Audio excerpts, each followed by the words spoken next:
with that, guys, I thank you all for being here. As And I hope everybody will be back tomorrow night for more Niche News. And don't forget, of course, Friday we'll be finishing up our coverage of September 1938. We'll be looking through Tip Top Comics, Volume 1, number 30. Probably reading through some Ella some Fritzy Rich, Captain and the Kids, from United Feature Syndicate. Hopefully, Batgoat will be with me at that point. Hopefully, he'll be back soon.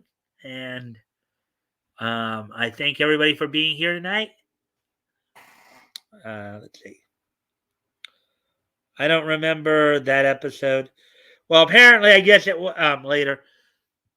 I guess that episode came on kind of an off day. Take care, everyone. Anyways, guys, I thank you all for being here, and I hope to see everybody back here tomorrow night. All right. Good night, and I'll see you all tomorrow. Bye.